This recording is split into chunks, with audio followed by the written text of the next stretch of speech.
we want to talk to a young lady mwenye ametendwa so much in love and how she overcome that all scenario. Nilimaliza high school, sasa ndio ikatoka kabisa. Ikakutoka? Okay, like si ikanitoka, like ikajionyesha udem ni stud like kabisa. I met this guy. This guy was a DJ. So, mimi alikuwa amenivama. He's calling me during the day, good morning, good night, nini. Yani it was so nice. The meetups. Okay, we were not going out. He was a very stingy human being.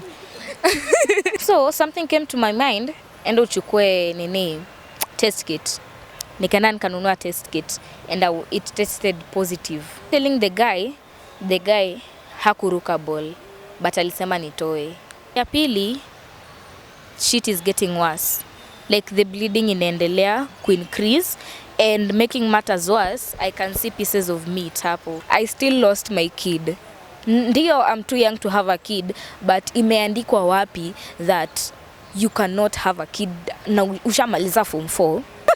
Kama stress ball ndio imetoa nini, stress imetoa ball, so endelee kukuwa na stress ndio ball itoke yote.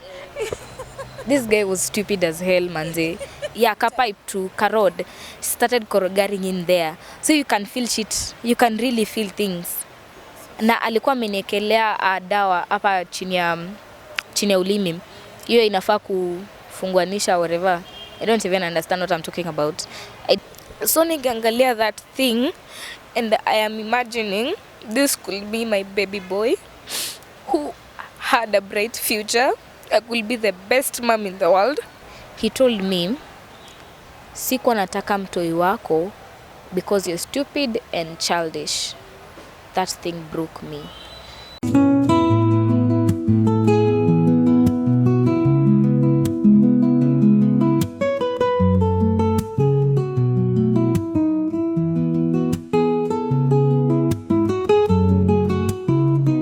Hello beautiful people, ladies and gentlemen, welcome to Love is a Beautiful Thing with me, your lovely host Millicent Alivita. Na kama kawa, hapa tunaongelea everything matters love. Kuanzia kwa kukatiana, dating, courtship, all the way mpaka kwa marriage. And today we have a very interesting topic. How do we navigate life after a heartbreak? How do we navigate life after the person that you've loved amekuacha? How do you navigate life after the person you trusted the most really betrays you? And how do you navigate life after your best friend cheats on you with your own boyfriend? This is what we're going to talk about today hapa kwa show leo. Make sure to keep it tuned, like, comment, subscribe and share. Karibuni sana Nairobi town. Hi. Umesikia naitwa Millicent, unaitwa nani? Naitwa Diana Jermaine. Diana Jermaine. Wewe ndio wale wanakuanga na majina zote za English. Kweli. So, your story is really sijui hata nitasema aje. Like I have really talked to people who have told me how love works, but I've not really had time to sit down with somebody who love haija work, okay? And I advocate for love. So I really want to know what really happened ndio love haiku work. Like walikutenda aje. So ebu take me through, how was your childhood? Where were you born? Okay, so as I said, my name is Diana Jermaine. I was born in Nairobi. Studied in Nairobi for primary school. When we talk about my family, my parents were that, okay, marriage is not a simple thing. It's not 100%, but my parents were that almost perfect couple. Yani watu wanasikizana, they work, they help each other. Ndio watagombana hapa na pale, they'll show us. Sometimes we don't even know whatever is happening kama wamekosana, but they were that perfect couple. I am the only girl in our home. Wow. The only girl. Hey, we'll take your flowers. You feel like a girl. And then there kuna sisi. So many girls anyway. So I am the second born. I have a big brother, and chini yangu kuna 2 other brothers. So they really protected you. Hey, they were notorious. In short, like me and my siblings, we were all notorious. Those people who, Aki, we have so many memories. And so I'm also a script writer. So I even wrote a script about my childhood, my siblings and whatsoever. So having my brothers there was quite nice until now they grow up and we part ways, and hiyo tu process, yani people come to change. That ka bond that we had with my brothers is sometimes inakuwa distant, even with my parents. When we talk about my mom was a really good mom. Hey, an African punishing mom. Yes, she's a good mom, but she is also my role model. She made me strong in a lot of ways. Yani, I would like to follow her footsteps. Okay, most of them, not all of them, but most of them. But yeah. Okay, being born with my brothers, it makes me feel independent. Like, okay, makes me feel like hakuna boundaries. I can do whatever I want, whenever I want, wherever I want. So I think it's good. It's good for me. And for my story, that independency makes me feel good about it. And you being raised kwa familia boys, do you think that made you like unakuwa boys, you forget? Yeah. Guy, at some point, okay, first of all, when I was in high school, I used to be like kind of a stud, but si accept. And then now venye nilimaliza high school, sasa ndio ikatoka kabisa. Ikakutoka? Okay, like si iti ikanitoka, like ikajionyesha udem ni stud like kabisa, until the time that nika realize, yeah, I'm born to be free. Let me be whoever I want to be. So sometimes I can feel, leo nasikia kufanya makeup, I feel like wearing dresses and whatsoever. I do that. Nasema leo I feel masculine. Acha nivae kama boys kabisa. Like even the roles that I play in our home are not like girlish. Utapata, I tell my brother, hey bro, leo osha vyombo. And then tunateta, but at the end of the day, mi ndio natoka nje, I'm going to work, na kuja home amefanya kila kitu and ananiomba some cash. I just hand it over. Unaona saa tuna exchange. It's like, so it looks like childhood yako ilikuwa so nice. Then you go to this high school. Ulienda wapi shule? I went to Gatora Girls High School. It's in Moranga. Yeah, it's in Moranga. Studied from Form 1, Form 4. Katoka na grade fiti. Yeah, hiyo grade Mungu alikuwa amepanga, so ilikuwa fiti. Hata kasi yenye nilikuwa nataka ilikuwa fiti. And now after high school, immediately after high school, I joined a set book team. So when I was in high school, I really loved everything about art, like drawing, writing. Okay, I'm generally a writer. I write songs, poems, spoken words, scripts, stories, novels, everything. So when I was in high school, people, even at my KCSE, watu wanasoma KCSE, I'm busy writing a script. Msanii. Yeah, nilikuwa msanii. I was good in English.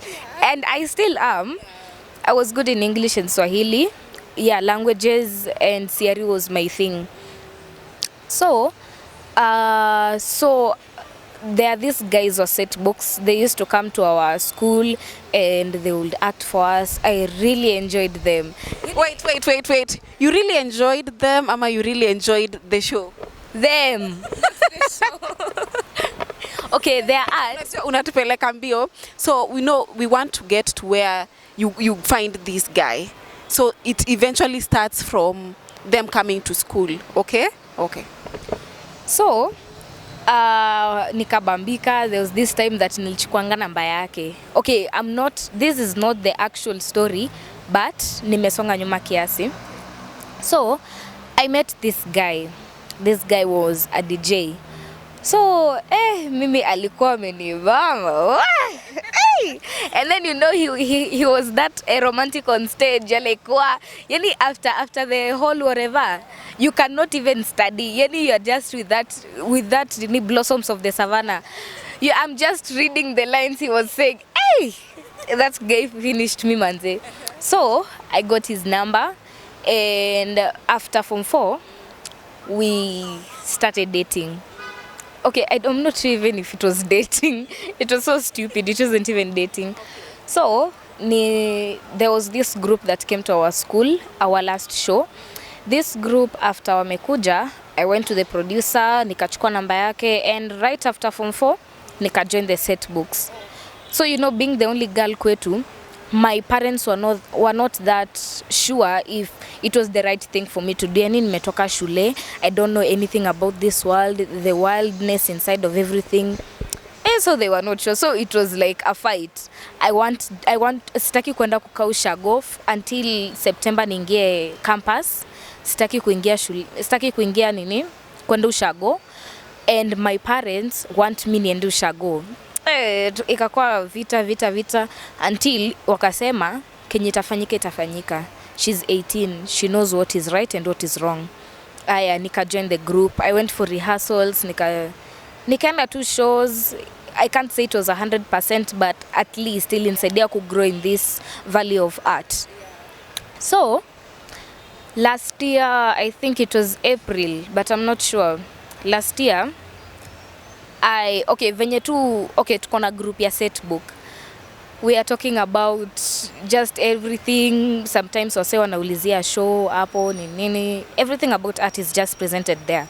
So there was this, I don't remember the guy, but alisema kitu and then I commented, ikatokea kama joke. So now the main guy of the story aka came into the picture. Kumbuka we are dating with the other one mwenye nilikutana na yeye.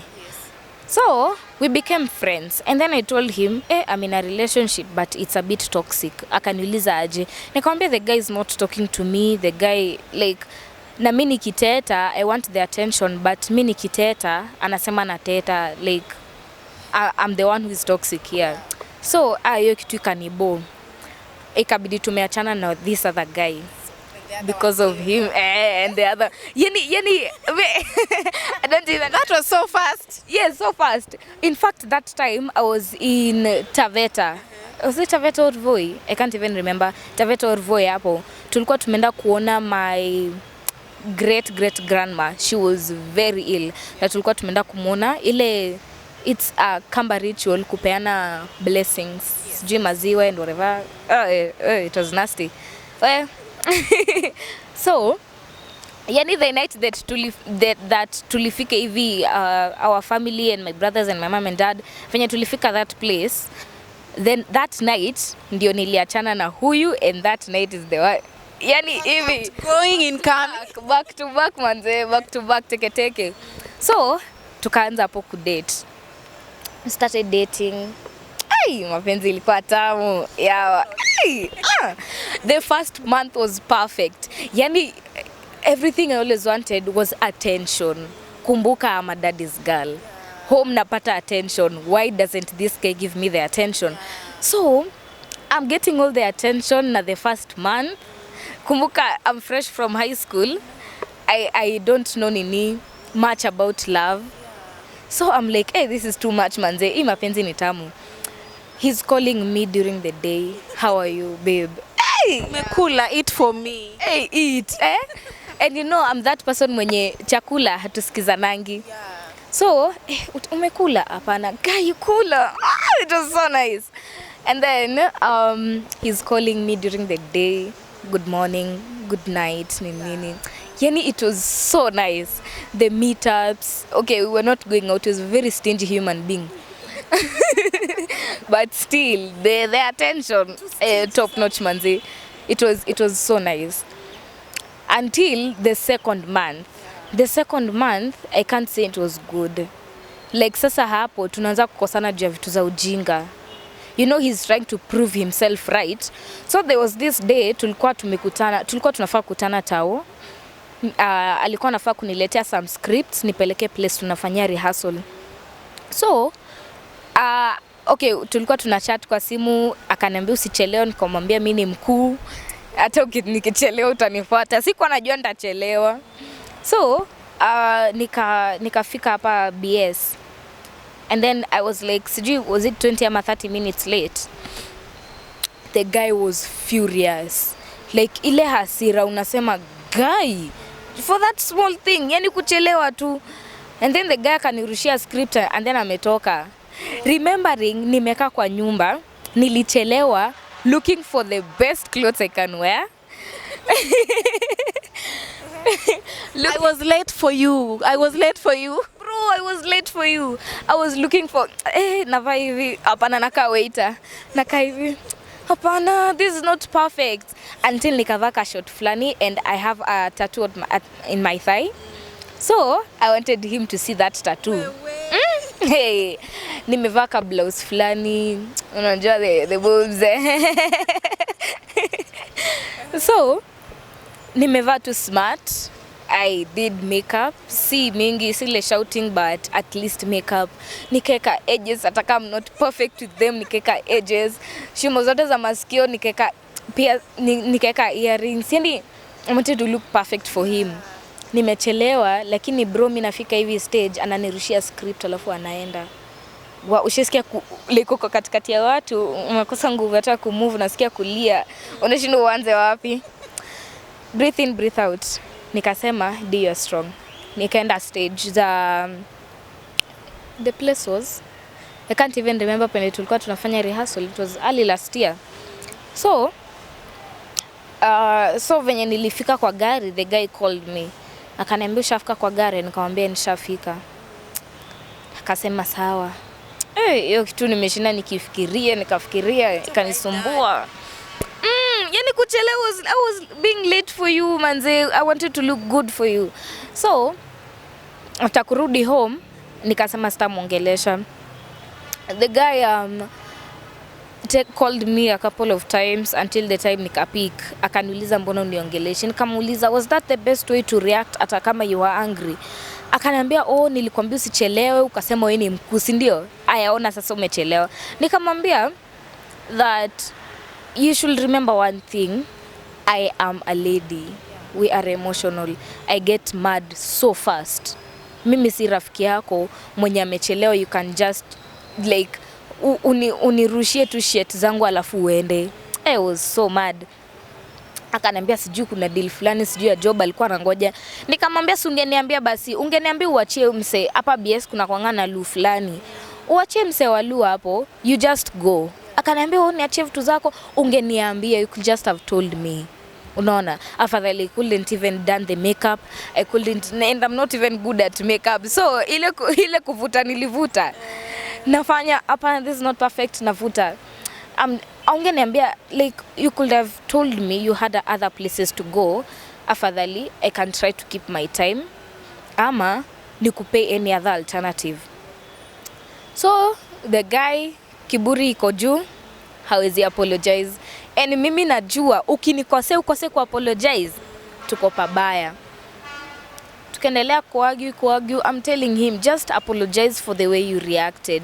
That was not a good way. Mimi ni manzi yako. I'm not just any other random person. The guy hataki ku apologize. Hiyo kitu kanijamisha. Lastly, akakam ku apologize, nika apologize. Tunaendelea. And the cycle continues. Tunakosana juu ya vitu za ujinga. Haujashika calls zangu. Haujafanya nini.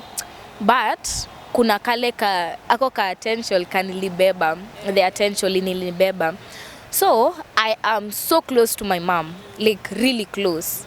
Ile my mom trusts me, I trust her. She tells me her friends, her whatever, her past life, her relationships. Yeah, na my dad wakiwa na issues, she used to tell me. And then sasa mimi nikaona it's high time, this guy is so nice. Unajua ukiwa in love hauonangi the toxicity. Yeah. You only see the good parts. So I told nikaona this guy is so nice. I'm going to tell my mom about him. Nikamwambia my mom about him. And then my mom was like, okay. Can I talk to this guy? Kasema sawa. I mean, nikamwambia And then there's this time this guy called, nikapea my mom. And then my mom was like, my mom is that also a kind of msanii. She's talkative, anakuwa na story. So wanaongea na this guy, wanaongea na yeye, and they become even friends. So I even give my mom the number.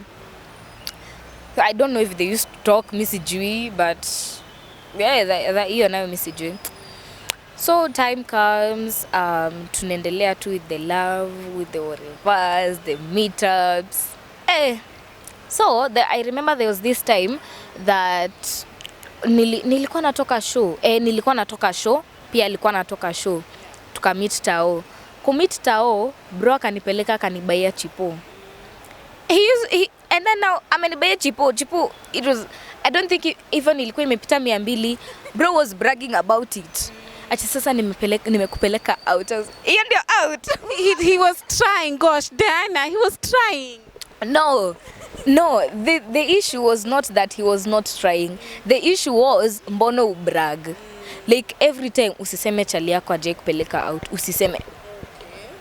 Hiyo si kitu kubwa. And you know, when I was a kid, like every weekend we could go out. Every Sunday tunatoka church, my mama anatupeleka animal orphanage wapi. Yani nilikuwa nimelelewa tu family fiti. So, tukaendelea tukiivo, love, penzi, meetups, until ikafika time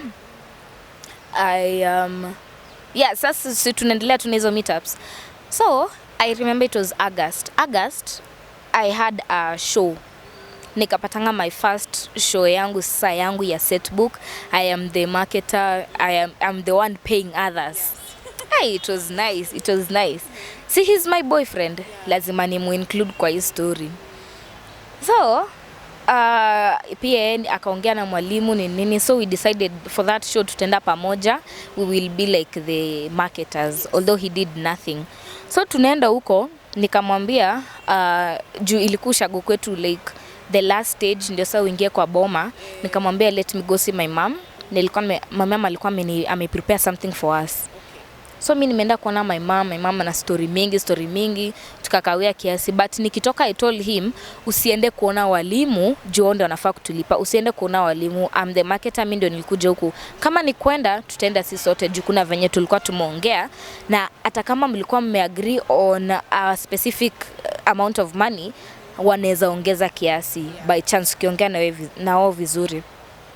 Mimi nikaenda home, my mom akanipakia mchele na kuku. And nikagoja my bro akuje, tukaongea, ikabidi nimerudi home. Kurudi home Ukambani kuna joto. I bought some bottles of water, like the 5 liters, nikanunua, nikarudisha. So I'm looking for the guy. Where is the guy? Ameenda kuona walimu. I told you bro, usiende kuona walimu. I just had to swallow my anger. Tukaingia kwa gari. The guy doesn't want to give me the money. Bro hataki kunipea pesa. Like I want that pride of paying others. Unaona? But bro hataki kunipea pesa. It's mine, it's my money. Ndio you're my boyfriend, but I have all right to claim my money. Yes. Aya, ikabidi tu nimeichukua by force. Bro alisikia vibaya, I don't know. So, mimi nikalipa driver, nikalipa the cast, and ndo zenye nilibaki nazo nikajiwekea kwa mfuko. Nikatoa hiyo food yenye mama alikuwa ameweka. Nikapea bro. So unajua like, love, acha eat something. Eat something. Acha nimpe, mimi nitakuwa nakula kidogo kutoka hapo. Bro hataki nikule. Alafu mimi nimezaliwa na maboy. Una get? I'm born between guys. Nimezaliwa na male siblings. So mimi na chakula teke. Nikisikia njaa nayo nitakula, but most of the times but nayo kuku having come from Maluya mom, kuku nayo ni lazima. So the guy hataki kunipea food. I'm like namwambia kwani hutaki nikule? Okay, it started like a game. Imeanza ile unachukua like just a game, and then I was like, hey, this is so sweet, we're even playing. Until he got mad. Anakasirika, akaniachia food. Mimi I was there, mimi nafikiria tunacheza, ananiachia food. I'm like, bro, kwani what's not happening? Sawa. Tukafika home. Kumbuka I'm still like calculations zenye nilikuwa nimemake, kuna venye mathematics inanichanganya akili. So I'm like, driver nafaa kulipwa hii, cast nafaa kulipwa hii, dona baki nayo ni hii. Mbona this is not even making sense? So kitu ndio inanikula akili all the way from Makueni to Nairobi. Nikashukishiwa hapo Imara Mall. Kushukishiwa Imara Mall, mimi nikashuka tu na food na kila kitu, kumbuka amenijamia. The guy didn't even tell me bye. Like I'm there waiting for a hug, nothing. bro amejam juu ya nini, juu ya chakula. Sawa, like he was that kind of person who wanted to be right 24/7. Aya, tukafika home. Kufika home ndio nikakumbuka, damn, this guy hakuwa na cash. So nikasema because maybe alikuwa amenisaidia hapa na pale, let me send him 1,000 shillings. Oh, wow, so romantic. Oh, ulikumbuka hana cash and you wanted to take care of him. So ulikuwa unataka kuwe na cash. Wow, Diana, So nilikuwa nimesahau the guy alikuwa na shirt, nikamtumia, nikaenda nikaweka doko M-Pesa, nikamtumia 1,000. Bro narudisha. bro returned the 1,000 shillings. Nikamtumia tena akarudisha. I'm like, why are you rudishing the money? Tukaanza kugombana. Mbona? Juu ya hiyo food. Ati sijui mimi hautaki nikule ni nini? I'm like, hata hiyo ni kitu ya kugombana. Hata afadhali we fight ile leta nikule, like being vigorous, which is kind of fun. Ile yenye nachukua hata food na mkono, that one is fun. Okay, for me it's fun, sijui other people. For me it's fun.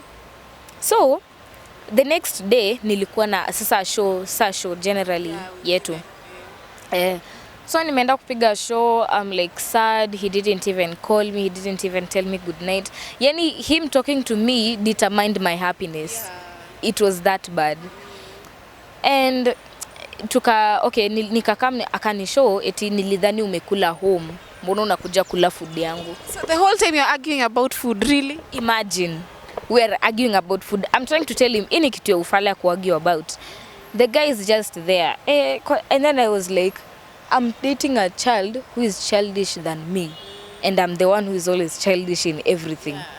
Aya, tukasort out hiyo issue, akaniambia nilikuwa nadhani umekula, sasa unakaa mkula food yangu. Nikamwambia zi.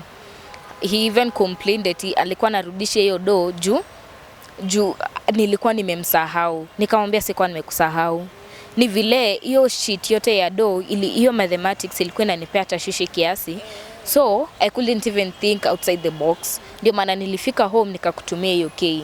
Akasema ni sawa. He can't apologize, obvious. Aya. Tukaendelea tu kupendana, kukosana hapa na pale. Kwa sawa. I come to visit him, maybe anitume, because I used to have his M-Pesa pin. Hapo sasa ndio ilikuwa imenifika. Najua sasa hapa napendwa. Mimi ni bibi nishaolewa. Ikifika place ya pesa hapa napendwa. Kuna day fulani I remember akanituma. And then when I came back, everything was just normal. Nikaangalia phone yangu, nikaona there was this guy who was katiaring me. there was this guy who was katiaring me, but sikuwa namtaka. And then he called. When you were away? Yes, and the guy picked up. Akasema ni Chalia D, unataka nini? Akasema sawa, let me just pretend nothing happened. Sometimes I just have to keep quiet. Ni nyamaze tu. And then I'm that person in a relationship mwenye sometimes kashetani kana kukujianga, you look for trouble. Utaingia kwa WhatsApp messages za msi. Want trouble always. That is, hakuna msichana kuangi hivyo. If you tell me you're not like that, I will never believe that. Me, I'm not like that, by the way. Me, I'm not like that. Until I see that. So I used to go to his WhatsApp messages. I see, hao ni mabesti, sawa. Mabesti wanaongeleshana hivi. Okay, sawa. Amesema huyu na emojis mingi, I get jealous, sawa. Mbona hajanipin? I pin myself. Aya. Nikishatoka hapo, that is the second most important thing in my guy's phone. Ya kwanza ni M-Pesa. So I got to M-Pesa, niona balance. Hata kama ni kidogo ndio naelewa huyu sitaitisha kitu. Nikiona ni mingi, bro, lazima nikuitisha hata kama iko na kazi gani. So sometimes naingia WhatsApp yake, I see he has too many besties. These are too many besties. Naona he's talking to his ex. I'm like, okay, ni sawa tu. So tukaendelea hivyo kupendana kwa sana until August, moving back to August. After the show nilikuwa nime-earn about 7k. So kwa hiyo 7k nikasema his birthday is November. yangu ni Oktoba. Na najua hiyo November hakutakuwa na shows na sitakuwa na pesa ya kumbaia gift. So, let me buy him an early gift in August. Shetani akanidanganya nikamnunulia nini? Naked Wolf. What's that? Naked Wolf ni okay, they are very okay, I think the latest shoes zilikuwa latest last year, but okay, I don't remember. I don't know if they were the latest, but nilinunua 3700 kwa pesa yangu 3700. Aya, nikaziweka tu kwa box vizuri. Ngoja September. November. Oh, the day was September. It was September when I bought him the gift. October was my birthday. November is his. Nimeruka birthday yangu. I won't spoil myself for you. Sawa. October ikafika. October 3rd is my birthday. Ikafika. Nigga didn't bring me anything. Nigga did not buy me even a gift. And then nikasema maybe he has a lot in his mind. Maybe he has shit. Sawa. But maybe he will just tell me a happy birthday. Nilingoja. Maybe he forgot. That is the worst thing you can ever do to me. Forget my birthday, manze. How can you do that? So, the guy ikabidi nimempigia nikamwambia, guy, don't even remember it's my birthday. He told me, oh, I did remember. Ni vile I wanted to tell you later. Sijui nini nikiwa na time, niko na show, nini. And then he told me, for your birthday, let me sing for you. The song was not singing. The song was not singing. Mwanamuziki. But hiyo kitu iliniuma. October bado tuko na shows, bado he's still earning money and we earn the same amount of money. Kasema ni sawa tu, acha tu niache slide. But hiyo kitu iliniuma. Nikasema hizi viatu 3700 nitavaa. Hata sisi nitauza. Tulikuwa tunatoshana mguu, hiyo za tiny guy. Hizi nitavaa. Nikavaa for like 2 times. Nikaona this is very wrong. Nikaosha nikarudisha kwa box. We came to this Halloween party. It was in Rongai. So the Halloween party, my brother was supposed to come with me, but he bailed on me, so I invited him to come with me. I'll mingle with other people. Kumbe the person is antisocial. Msadi unakuaje antisocial? Aje, like even hata yeye ana act set book, unakuaje antisocial? The guy didn't mingle with anyone. He was just seated there. Na hiyo time ndio niliconfess nilitumia viatu na ndio nikamletea even before his birthday. It was still October, his birthday is November. Nikamletea viatu. He got so mad, and there's this friend of mine that came. Tunakwanga shoot za film na yeye. This friend of mine that came, nikamwambia best yangu ni like he's a very close friend. Can I hug him? Akaniambia I even have to seek permission, like ile mapenzi penye imefika. Nikaona nikamuuliza if I can hug the guy, and then I went and hugged the guy and tukakana the guy, and then my best friend came. My best friend tukakana my best friend kwa gari, kwa alikuwa na personal flani. Tukakana yeye hapo, the guy is inside, he's alone. Like so he's alone akido what? Hata mimi sielewi. Umeenda kwa club, it was a club. Umeenda kwa club, you are alone. How? And most of the people walikuwa multimedia, and he was in multimedia. So he knows them. Yeah, and even if you don't know them, at least you know whatever is going on. We are in a Halloween party. Mimi nilikuwa nimevaa kama Harley Quinn. I really love Harley Quinn. Harley Quinn, okay, I guess I almost followed the footsteps of Harley Quinn in love. It joked on us. So, the guy got so mad. Akaniambia eti I'm just out with my friends, sijui naenda na beshte yangu kwa giza, nafanya nini. He got so mad and we sorted the issue from 12 to 3.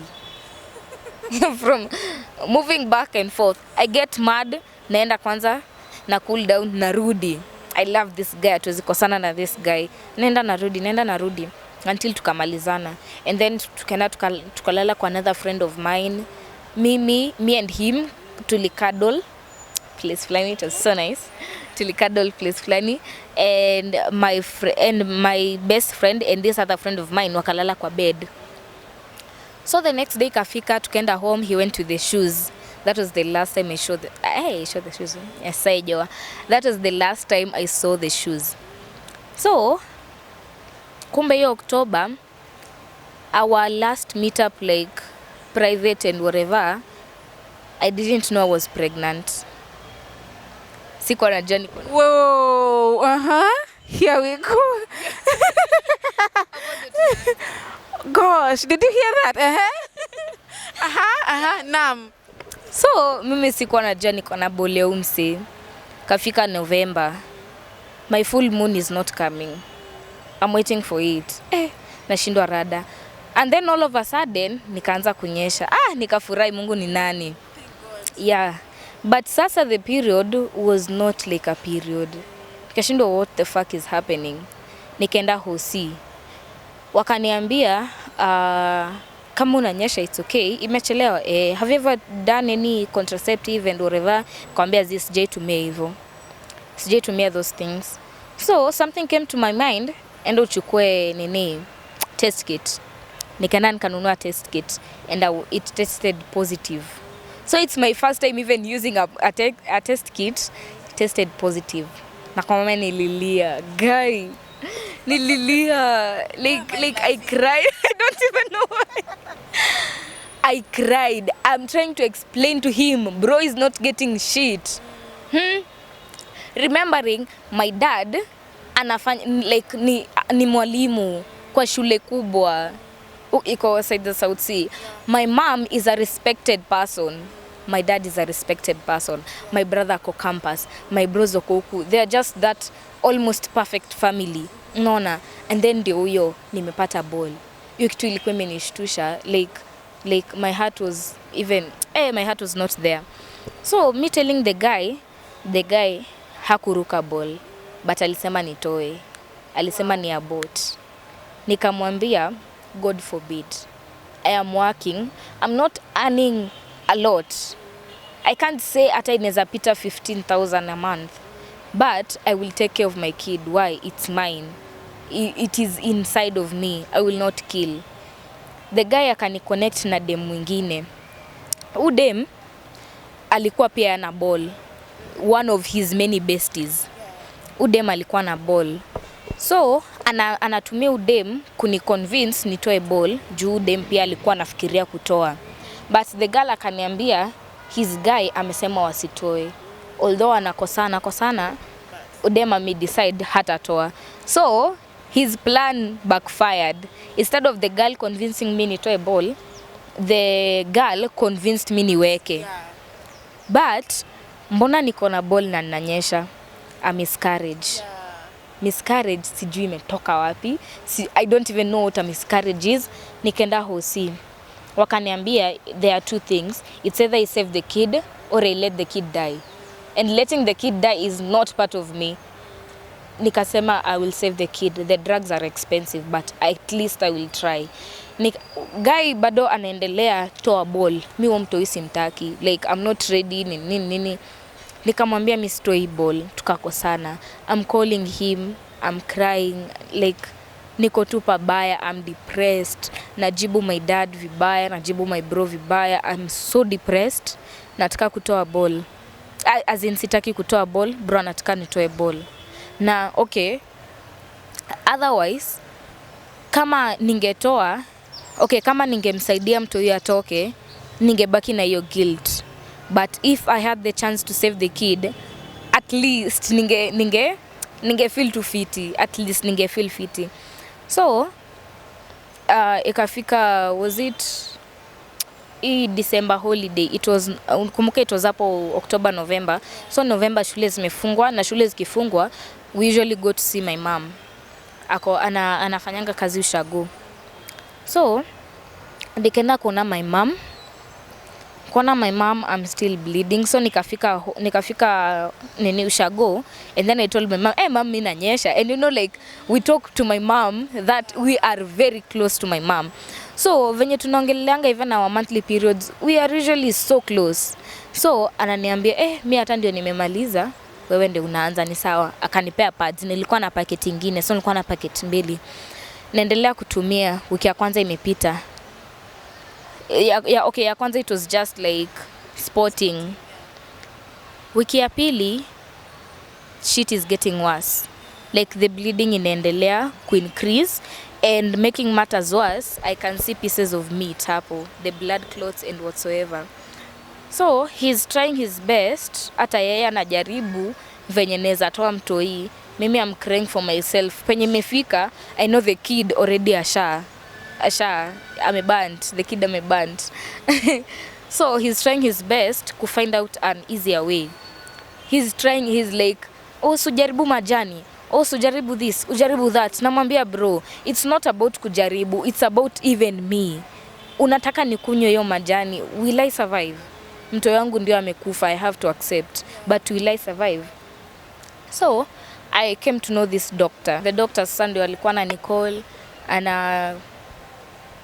anaangalia venye kila kitu iko.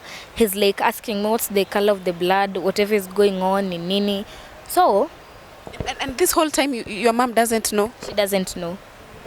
Yani I was so afraid of telling her because she always told me, ukipata mimba nitakununulia chumvi umrudishe penye alitoka. So I was scared, I was afraid of telling her. So ikafika time, this is the worst part of my life. Ikafika time, I'm so depressed. The guy doesn't want to talk to me. Ameni cut off. You know, during that time, knowing that the guy amekataa mtoi, like, okay, it's actually amekataa mtoi. Knowing that the guy amekataa mtoi, I was so depressed, like super depressed. This guy, I gave him 100%, and this is what he does in return. So, chini ya shamba yetu kuna kwanga na river Athi inapita hapo. And that time ilikuwa imejaa, it's during the rainy seasons and there are crocodiles inside. So I wanted to just throw myself in. But I'm like there is another option. So I wanted to throw myself in. Nikajiambia, maybe it's not the end of me. I know that I'm stronger than this. I can't give up at this point. Imagine a person calling you, not to ask you, the person calling you, not to ask you how your day was, how your health is, but calling you to tell you that he's going to cut you off because of the shit you brought to him.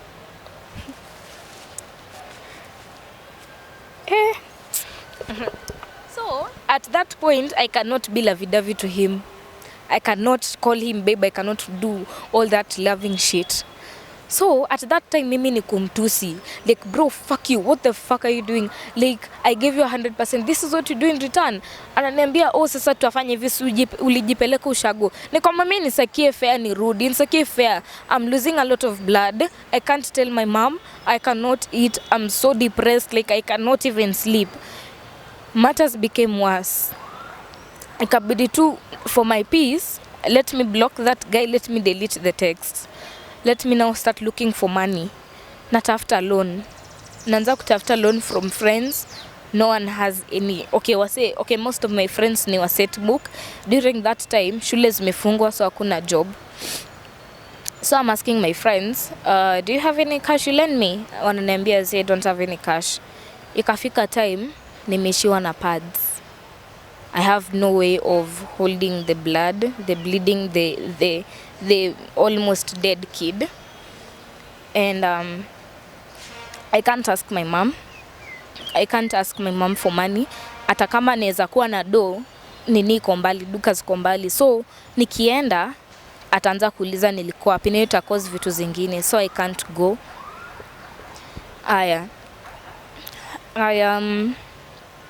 Nikakosanga any other option. Nikaanza kutafuta manguo. Nikaona these clothes won't hold that much. I had this black bra. Nikakata my bra into two. Nilikuwa na hiyo handling, hiyo mkono ingine ya bra nilikuwa kuna ventu nilikuwa natengeneza inakaa kama pad. So I used to walk with it, and you know the bra is big. So I can't even walk comfortably. So I used to use that. Sijai imagine naweza washa my own periods. sasa kuna hiyo part ingine I used to interchange na nafaa siazianika nje. My mom was like, hii side moja ya brain afanya nini hapa nje? She will get suspicious. So ningetumia hiyo part ingine naosha na anika. Sometimes haijakauka, ingine ishaja, inabidi tu nitumie. Sometimes I could cut off my clothes and make it like aka something nitumie. Sometimes I feel unajua pia hiyo pia, plus nilikuwa tu na hizo hormones za ball and whatever. I'm like, I can't do this. I have to throw, sometimes I throw them, ama natupa tu kwa moto, I watch them burn. I imagine kuna that clot, it's my kid and it's burning. It's like I'm burning my kid. Wow. I could just like nitoroke niende kwa choo nilie because I used to share a bedroom with my small brother. I can't cry while he's there. Niende tu kwa choo nilie. I go back. I come out strong. Tunacheka na mama wangu. I wake up in the morning, I do my chores, najiskuma tu, naumwa na cramps, naumwa na mgongo, nalala na mastingo deadly. Junajua siwezi lala. Like naumwa na mgongo, naumwa na cramps. My mom is like, are you okay? Have you ever watched someone losing weight? My mom was watching me losing weight na hajui what is happening. Nikakaa ushago for 1 month. Each and every day nakaa ushago, each and every day the bleeding continues. So ikafika time nikapata group ya kwenda rehearsals. So nikapata excuse ya kwenda Nairobi. There's this friend of, she's a family friend. Nikamuitisha do, akanitumia, my mama akaniongezea kiasi because my dad was like, hapana kaa nyumbani nini. Nikamwambia nikapata fare, nikakuja Nairobi.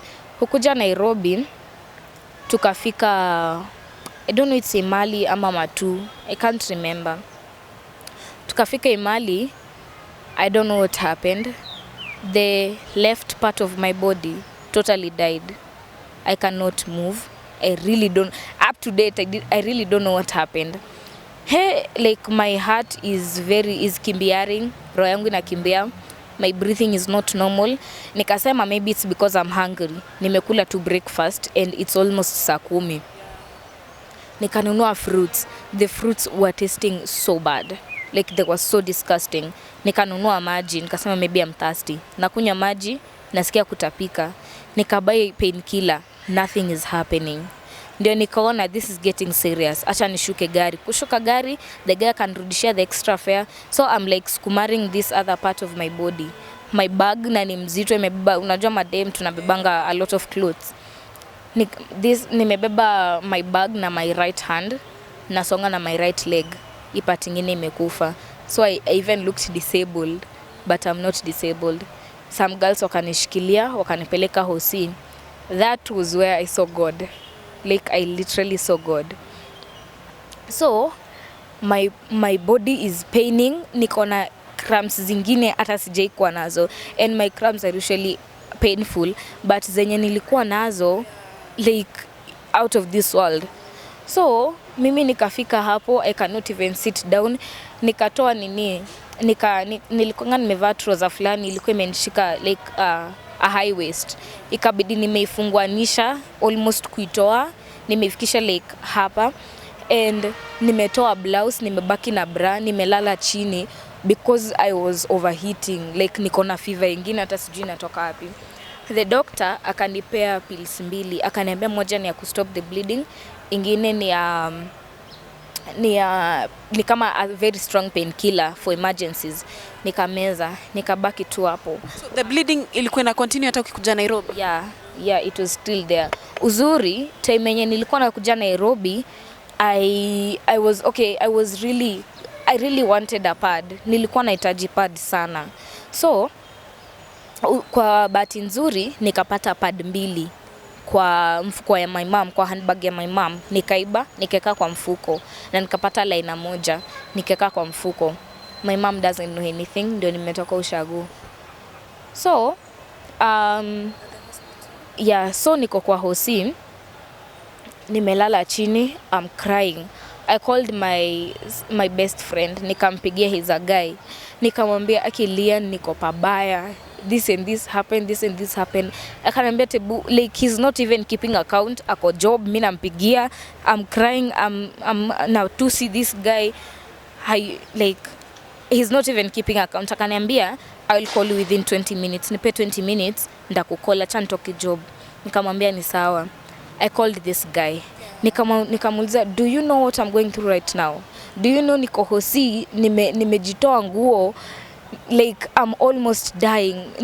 Like I'm crying, I'm shouting, bro nakufa, see what I'm going through because of you. Yeah. Nikamwongelesha, he's asking me uko wapi, nikamwambia mimi hata sijui penye niko, like actually sikuwa najua penye niko, nimeshuka tu gari tu niende tu hosi. And then nikakaa tu hapo, nikamwambia hata sina do ya kulipia hizi madawa zenye nimechukua. Okay, after that I called my doctor. My doctor akanielezea whatever is happening. Remember the other guy is calling, so line busy, akadhani nimemblock. Tunaendelea kuongea na my doc nini, akanieleza what is happening, sijui I'm going through, sijui inaitwa stroke ama ni nini, but I lost a lot of blood. So everything came back to normal. I felt at least, so don nilikuwa nimebaki nayo fare, ikabidi nimenunua food, sina otherwise. So sina fare kutoka hapo sijui Emali hadi Nairobi. Ndio sasa Lian, my bestie, akanicall, akaniuliza what is happening. Nikamwelezea kila kitu na nikamwambia sina fare. Akaniambia okay, mimi nilikuwa nimebaki na $5 kwa simu, but acha nikutumie. Kuna do alinitumia, ndio na beshte yangu mwingine fulani akanitumia do, and ndio sasa nikakuja Nairobi, nikafika kwa 12. Nikafika 12. So yeah, nikafika 12 am, nikafungua mlango, nilikaa tu hivi kwa bed, I thought of everything that went on. Nikasema what if ningebaki kwa hiyo gari, what if the bleeding continued at that critical state, ningefika Nairobi. And then okay, I don't, okay, it's not always that I pray, I am a prayer, I do pray, but see always. That night ilibidi nimeomba, nikaambia God, thank you, I'm going through shit, but thank you, at least I know there is something. Like that was a miracle, and that doctor didn't even charge me. And after I got better, like hivi saa 3, imagine from saa 10 hadi saa 3 I'm just lying on the ground, I'm going through a lot of pain. The doctor after amenipa hizo pills, everything went nice, nikakuwa fiti. The doctor talked to me, akaniambia no, don't kill yourself. Remember there is one thing, a miscarriage was a natural process. You're not the one who caused it. Do not feel guilty, nini. But even though uniambia hizo vitu zote, I still lost my kid. Ndio, I'm too young to have a kid, but imeandikwa wapi that you cannot have a kid na ushamaliza form 4? The biggest part of my life ishaisha, but ya tu campus I can do it at any time. But the fact remains, I lost my kid. Yeah. And I remember me and this guy, we used to talk about kids. Nikamwambia I really love kids, I could want to have a kid of my own someday. Akaniambia hata yeye. And then we said that our first kid, kama atakuwa boys, we will name him Gian. We even looked for a name, and then the second one would be a girl, and then sijui we'll name him who. Hey, it was dreadful. So the time that tulikuwa tunashinda tukikosana about stories za ball, nilikuwa namwambia know that it is Gian we are talking about. Jua ni Gian is the one who we are losing. So nimefika home. The next day nikamwambia my dad nafaa kutoka. So at the next day my dad kawaida nikifika home anajua nimesota. Alinipea some money, akaniambia you'll go for your rehearsals whatever, etc. I bought some pads, nikabuy some fruits and maybe soap and whatever for the camping. It was a camp rehearsals. Nikaenda huko. So nimeenda huko, I'm talking to these friends of mine. sijui what next. I don't know where I will get the money for the MVA. Remember, I'm still bleeding. It's a month now. Hey, nikashindwa where will I get the money for the MVA. Ikabidi nikapata shoot fulani. Ilikuanga shoot like inaendelea, but ikafika time the shoot, I think it was bankrupt, I don't know, but waliacha kiasi, so wakarudi. I was being paid 1,000 per shoot, so nikaenda shoot for like 2 weeks. Ikabidi nimewacha rehearsals, niwadanganye nimeenda hosi. I told them that I was sick, though I didn't tell them where I was sick or what was going on. So I went for the shoot. Unajua venye inakuanga, you guys will even repeat the same thing over and over again, and being an extra is even worse than being a main role. Like and it was running, so we are running a field, it's about something about sports. Yeah, we are running, mimi niko pabaya, like I feel very weak, naumwa cramps, naumwa mgongo. There's nothing I can do. I just have to do the work. I have to do this for myself. Aya, nikaendelea nikapata the money. Nikasema this is not my shit. Hii shit si yangu peke yangu. Ndio I'm in the picture, but si yangu peke yangu. I unblocked the guy. Tukaanza kuongea. Akaniambia that he's going to help me. Akanipea 2,000. 2,000 nikaenda for ultrasound.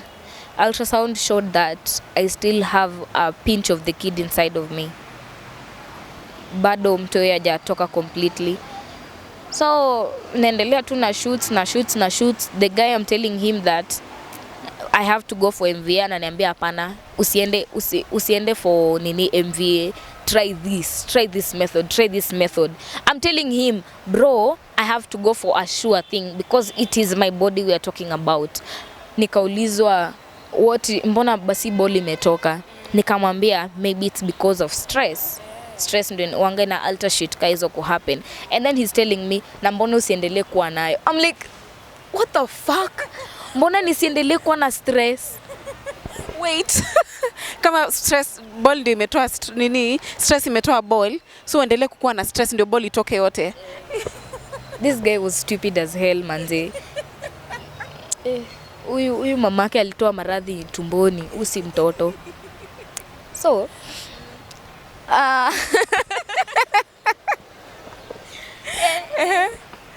so nikatafuta the cash. I went for MVA. The woman alikuwa nifanyia na 7k, but nikamwelezea everything and she said that atanifanyia na 5k. So I got 4,000 and a friend of mine akaniongezea 1,000 shillings. He was a guy. Yeah, nice guy. But fuck guys, manze. So I got 4,000. My friend akaniongezea, I had 4,500. My friend akaniongezea that 1,000. Kafika 5,500. The 5,000 nikapeleka kwa mama. She did an MVA.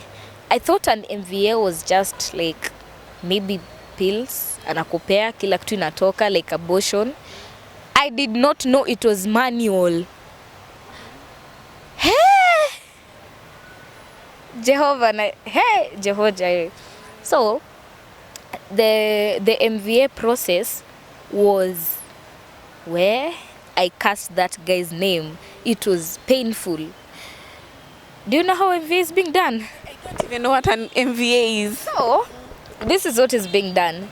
There is this thing that is being inserted right there, and it is being opened manually, so past the usual size. Inaendelea kufunguliwa. The woman has a whatever touch at the forehead, and then akaingia na was it a glass rod or plastic, I don't know, and she started korogaring inside there. Yeah, pipe to karod. She started korogaring in there, so you can feel shit, you can really feel things. Na alikuwa ameniekelea dawa hapa chini ya ulimi. Hiyo inafaa kufunguanisha whatever. I don't even understand what I'm talking about. I hate biology. I did not study biology. So she's korogaring inside there. I'm shouting, cussing the guy's name. I'm just saying, do you know whatever I'm going through? I'm going through shit because of you. If we could just have saved the kid, I could be at a better place now.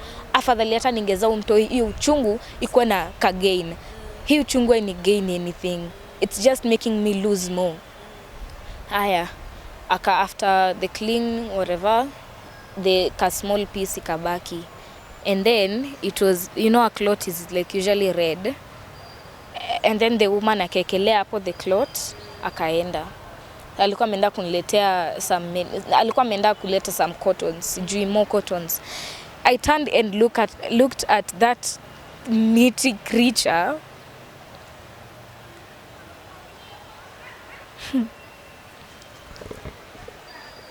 It's okay.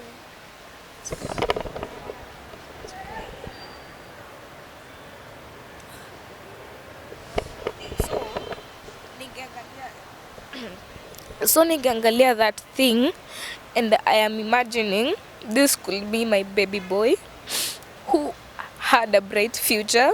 I could be the best mom in the world, but I couldn't get the chance. Like, I don't blame the guy. Okay, I don't blame the guy because I lost my kid. Losing my kid was maybe something natural. Maybe God alikuwa ameipanga, cause hawezi pata tu abortion tu hivyo. Maybe God alikuwa ameipanga, but still I blamed him for not being there during my worst point.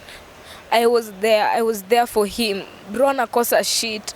Tulikuwa tunasaidiana, namtumia do, ananitumia. Tulikuwa tunasaidiana sana, but at my worst point you ran away. You just ran away. You decided to stay away from me at my worst point. The doc akakuja akanipea some painkillers, akaniambia nitumie some painkillers and antibiotics, and I am bad at medicine. Like, nachukia madawa, but ilibidi tu. So nikasimama. I can't walk. My legs are that weak. Akaniambia that I will go through some bleeding for a few days and it will all be over. So nikarudi rehearsal. Kurudi rehearsal, sasa ndio nakaa mgonjwa kuliko venye nilikuwa nakaa mgonjwa. Nikawaambia, nika create tu hapa story, my doctor amesema nikiendelea kufanya kazi my health itakuwa worse, so I have to go home ni nini. Akasema ni sawa. I went home. Kwenda home, I wanted to just settle down kwanza. I try to heal, but I cannot heal. Like, the picture is still fresh. Iko fresh tu kabisa. And then knowing that I was super depressed, the pads that nilikuwa natumia that whole time, I still kept them. Nilikuwa nimeziweka. I was just like, are you going to throw your kid? No, you're not going to throw your kid. Maybe during depression you just think of supernatural things to happen. I was like, maybe it can come back. Itarudi. Maybe I will get another pregnancy just miraculously. So I used to keep them in a red plastic bag. Shit inanuka, but I can't throw it. I just keep it in my bag. Nimekelea manguo juu so that the smell isitoke nje. I'm there. My dad ako like, I thought my daughter was a bit fat. Alikuwa na tunyama kiasi. She's thin. Ukweli I was a bit big. So my dad anaanza kuniambia, usukule. I'm like, hapana, niko sawa. Tunashinda tukikosana na my dad. My dad ananiambia, hata hujaosha vyombo kutoka asubuhi. Namwambia kidad tu niache tu. My dad ako like, unaniongelesha je na mimi ndio mwenye nyumba, He's getting mad, he doesn't know what I'm going through.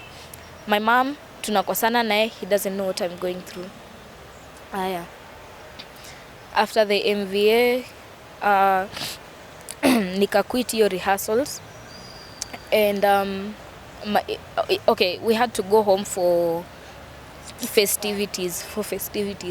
Nikaenda nikasema, I will try to be my best at this. I will try to be strong for myself. Aya. I blocked the guy. So, ngoja, kuna part nimeruka, the worst part. Okay, the second worst part. So, before sasa ni quit the rehearsals, when I came back, I stayed for like, was it 2-3 days hivi? So, nilipata phone ya dem. a certain girl. Okay, ndio ni no like there was this girl that the guy alini connect kwa hiyo group, na kwa hiyo group kulikuwa na dem wanajuana. So akaniambia, because you are going through whatever the miscarriage and whatsoever, this girl will talk to you. So hapo ikabidi tu nianze kusmoke. I never used to do it, like oris and shit. I never used to do it, but afadhali tu nikuwe high, acha nishinde tu nikicheka than kufikiria hizo vitu. So so the girl, she was nice. She was a very nice kissy. And we came to know each other. I told her about everything, and then she was like, akidi pole. I didn't know she was going to betray me. Day flani niko kwa simu, like niko na simu yake. I was sending some PDF documents kwangu, za PDF za books and whatever. I'm sending them to my phone, and then I see a message popped up hapo. Okay, haikuonyesha DP, but iliona tu emojis za love. Ilikuwa imeandikwa, how is my favorite kissy shori. So I was like, hey, this girl is dating. Wow, this is so nice. Eh, beshangu na date na hajaniambia. So time flani, okay, chini hapo my kissy shori, I don't know what was sent hapo chini. Sijui really missed you ama was what. I really don't remember. But I accidentally opened that chat. Like ile yenye unajaribu kutoa kumbe ikafunguka. Kufunguka, let me see the DP. It is that bitch ass motherfucker. Wow. Nigga, it was that guy. Let me start reading the texts. Eti, D ananiambia nataka ku quit groups. Sijui she wants rest, so wache ya quit. Like they're discussing ill of me. Wow. Okay. Anamtumia mapicha zake. He graduated last year. Anamtumia mapicha zake. Oh, this was nice. Okay, this is so cute. I was flabbergasted. Yani hapo unashinda ucheke ama ulie. Nilicheka tu. Aki sikuwa na other option. Nilicheka tu. So, I am there. I don't know what next to do. Ikabidi tu let me go back to what I was doing, kujitumia PDF. Kajitumia PDF. I gave her the phone and then I was like, thanks, asante. Kasema karibu. Nika decide kutoka. Hiyo shit yote nimejiwekea. Nikasema hapana, acha nimuulize. Because okay, me if I find anything in a relationship, I just tell myself, acha ikae. He's cheating. Acha ikae. Like not unless you show me, you want me to know that you are cheating, hiyo nao nitakwambia. But if I come to find out something, I just keep it a secret until maybe okay, this is what I always say, you know I'm in love. Maybe he did it for a right reason. Unaona, maybe dem ndio anamtaka na huyu boys anaogopa kumwambia. So I try to remain positive, but hii nikaona he has done enough. Nikamuuliza, bro alikataa. Akasema she's just my bestie. I'm like, bro, uko na mabesti wangapi? Huyu ni bestie wako. See, I thought best friends alikuwa mmoja ama wawili. Like a group of 3 best friends. Sijisikia, or maybe 4 musketeers. I've never heard of that many best friends. And making it even weird, they are all ladies. Okay. So, nikamuuliza. Akakataa. So he started pretending like he cares. He told me that atakuwa ananitumia pesa za lunch nini. So ikifika lunch namtumia, ikifika sapa namcall. Ikifika sapa namcall, ananitumia doa, ananiambia sijui alipata gig flani ya film. Nikamshow tu, it's okay. And now fast forward, how did you heal and all that? Now there is where I'm going to. I don't think up to now nimeheal 100%. I still have some things that are really taking me away. So, the guy used to send me some cash to rehearsals. It's not that we're getting paid. It's just that hivyo tu. Nikaenda home, join group ingine. So after join that group, now the second group I joined, It was 30th. I joined that group 30th December, and then 31st tulikuwa huko, first tulikuwa huko. Okay, I'm still like having some time. I put my like nasema saa saba ikifika nitaenda kulia. Saa saba inafika naenda kulia, nalia nakuja. I don't want to eat. I'm getting so thin. I'm getting so weak. So kawaida huko mimi ni msanii, I'm social. I got some friends, 2 guys. I both told them my story, and then now it's like they're taking care of me, which was good. Until sasa this guy, we are still talking, he pretends he cares. Okay, we are still talking, anatoa joke. I just have to laugh to maintain the peace. I know I still love him, but he did too much. He did a night came that nilimwambia, even though we are talking, even though we are I'm laughing, even though you think everything is okay, nothing is okay. I still set my time to go and cry about everything so that my whole day sikuwe moody. I still have to set some time.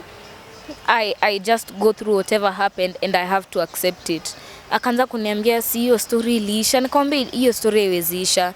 It's my kid. You never saw the pieces of meat. Akaniuliza, do you still keep that mabakishishi of the kid? Nikamwambia yes, I still keep it. Why? Because I cannot throw away my kid. That is my kid. Akaniambia hakuna mtoi hapo. Nikamwambia you do not know how it feels being a mother of a dead child. Tukaanza kugombana tena. Kawaida, he wants to be the one who is always right. Tukaanza kugombana, nikamwambia mbona uanze ku flirt na beshte yangu? Anaanza she's also my friend. Do you flirt with friends? This is how you treat friends. And I knew his male friend. Is this how you treat this male friend of yours? Is this so you want to tell me you flirt with your male friends too because they're your friends, because they're your besties, you flirt with them too? Tukaanza kugombana, and then sasa he resorted to threats. Okay, not threats, like matusis and wewe sijui unakuanga aje, hizo tu shit za kunikumbusha about mtoi. So nikakata simu. Kukata simu, he sent me a text. Kunitumia hiyo text nikafungua. Okay, kwanza ilikuanga view once ya voice message. I opened it. He continued abusing me. Aya, nikatuma again akatuma message nyingine ya pili. Hii nayo ilifanya nisilale. He told me, sikuwa nataka mtoi wako because you're stupid and childish. That thing broke me. Nikamtumia voice message, I was crying. Nikamuuliza, nikamwambia, I am an innocent person. Nimekuja tu kujua dunia juzi. You may, like, sikatai, I might be very stupid and childish, but you made that suffer. You made my innocent kid suffer because of my mistakes. Mbona usiseme mimi nilikuacha because of this? Si eti nilikata mtoi because of this. That thing broke me. But I had my friends there. Nilikuwa na mabeshte wangu. They held me through it.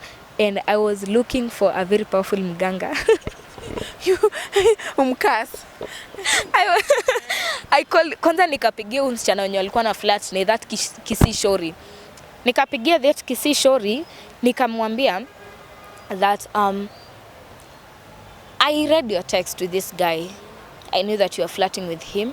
I knew that sijui nini, nikamwambia hizo stories zote, and I want to tell you one thing. Mimi, I do not care if you love him or not. Please, even though ulikuwa unajaribu kuingilia story yenye ukua, you know my story. Make sure that you obey to it. You obey the rules. That guy did a bad thing to me. Alifanya ni go through a lot of shit. Don't let that happen to you. Do not let your guard down. I told her that. Nikamwambia, I want to call the mom and talk to her about everything that was happening. Now the mom's guy. The mom's guy. The guy's mom. The guy's mom. Yes, the guy's mom. I wanted to talk to her about him. Nikajaribu kucall, line is busy. Nikajua who boys. He was 2 steps ahead. Aliambia alichukua na nini simu ya mamake. Maybe he blocked me. Lines zangu zote mbili. I do not know. Maybe he blocked me. I do not know what happened.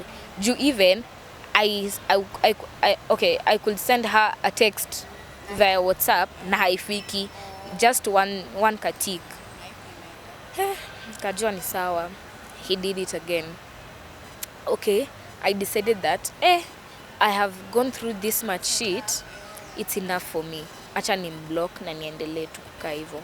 So I started telling myself, ndio the kid ameenda. Okay, I used to talk to this doctor. So my doctor told me that the kid ameenda and there is nothing we can do to get him back. The best thing you can do is move on, get nutritional feeds, and maybe when the time is right, you can get another kid. So nilikuwa sasa the pills za kurudisha my womb back to normal and everything. So after the doctor told me that, ilibidi nimechukua the pads that nilikuwa nimeweka nikazitupa. I had to let go. Nikazitupa. So ndio saa after that nikarudi saa home. Tulikuanga camp, nikarudi home. I had this female friend of mine. That female friend alikuwa anaitwa Daflin. Shetani anyonge huyu. Alikuwa anaitwa Daflin. So Daflin was a girlfriend to my best friend, and you know, me and that guy, we are best friends. So not Lian, now another one mwenye sai is kind of not my best friend. Lian is the one who's my current best friend. So this guy was called Chris. So the guy and me, we are so close. Yani tulikuwa baby class, sorry, pre-unit ndio tulijuana. So we became friends up to date. And then when nilifika class 6, the guy came and became our neighbor up to date. So we were very close friends. The girl, I trusted her a lot. I told her whatever was happening before niende ushago, and then now I start the camps and whatever. So kurudi, nasikia Dame was furious. Why? She was told by her other friends that I was getting too close to her guy. So the girl told the whole plot about me, told the whole plot that I usually go into every... Okay, I usually... Sasa intaiweka agenda sound less offensive. Yes. That and eti mimi... Yeah, I know, I get it. Thank you. So... this girl after amesema hivyo nikashinda sasa nitamapproach aje, nitamwambia lini, yani niko na vitu mingi, dema nakuja ashine. So mi hata kitu ilikuwa inaniuma. She was a very good friend of mine. I trusted her to give her that information. She was to give me some money, but hakupata during that time. Kasema tu let me acha niachilie tu slide. If I will not talk to her, I will not do anything. There was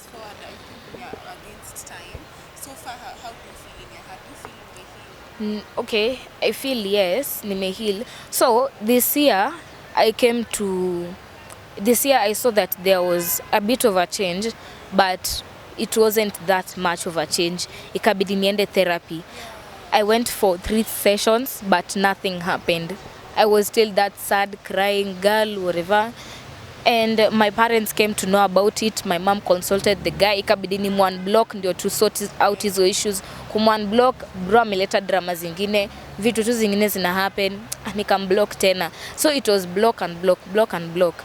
And then my parents came to know about this. They were furious, but nikawaambia inawauma, but hamjui venye mimi imeniuma more than you guys. After telling them that, at least they understand, and that topic was abolished. Like hiyo topic ni mimi, my mom, my mom and my dad peke yake. No one else will ever know about that until now, and I should not open up to anyone wa familia and whatsoever. So I went for therapy, 3 sessions, nothing happened. And then nikaona an online kind of therapist anaitwa Ayana. I niliongea na Yana, and Yana was a bit helpful. I could tell it was just a bot, as something bot. I could tell the robot some shit, and it really helped me until now. I realized that I was getting violent. Like, unaona venye conductor anaweza kuita madam kuja boda waka and whatever, venye anaweza kushika mkono, like I could get violent and even slap the guy. So hapo I thought, hey, this is not good. Yeah, this is not good. But so far so good. Yeah, at least I cannot beat conductors now. But all I can say is that I was betrayed. The guy wanted me on February, I think 12 hapo. The guy wanted me to give him a second chance, but juzi nimekam kujua he was dating. No, we don't do that here. We don't go back. Don't go back. Go back. I never go back. Yeah. Kuachana. No, me, I think what I can tell you is that I think you're still very young, and you should also, in as much as you felt hurt, you still have a long, I'm telling you this as your older sister, you still have a lot of time. Yes, and that was a second chance. However it was masked, that was a second chance. And how much time you're going to take to heal, just take it a day at a time. Hata kama itakutake kama ni 3 months kuheal, just take that time. But what you don't do, you don't go back there. And I am also so sorry for what you went through. That was so much for you. It was so much. At least you take time to restructure, go back and restructure, know where you went wrong.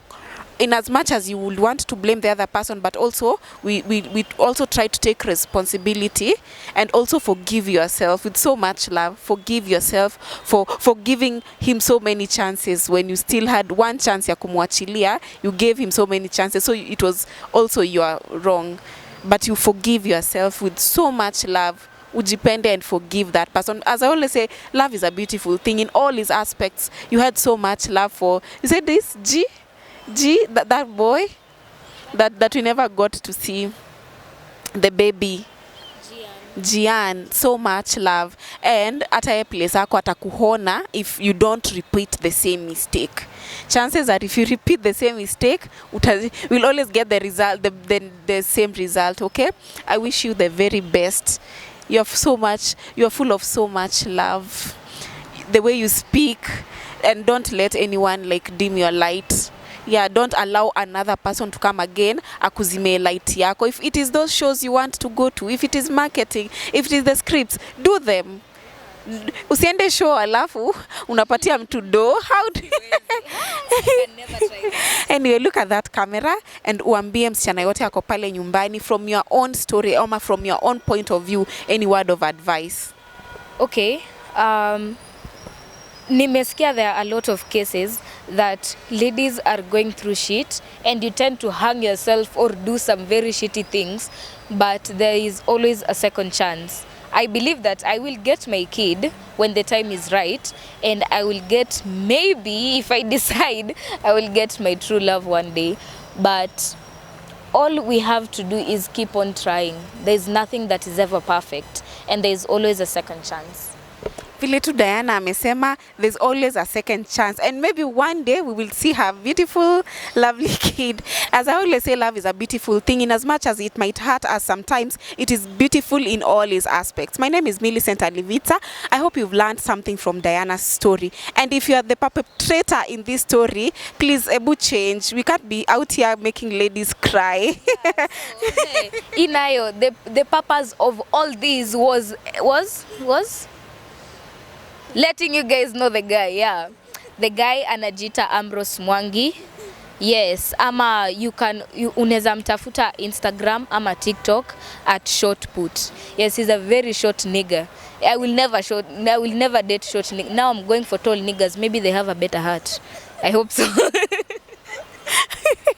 Oh God, Ambrose, you did bad. I will want to hear your side of the story too. What did she do to you to deserve all this? But don't do that again. Kama kawa, this is Love is a Beautiful Thing. Make sure to like, comment, subscribe. Na hapo kwa hashtag tutafute Ambrose atuambie mbona alifanya hiyo kitu. Keep it locked to Love is a Beautiful Thing. Bye.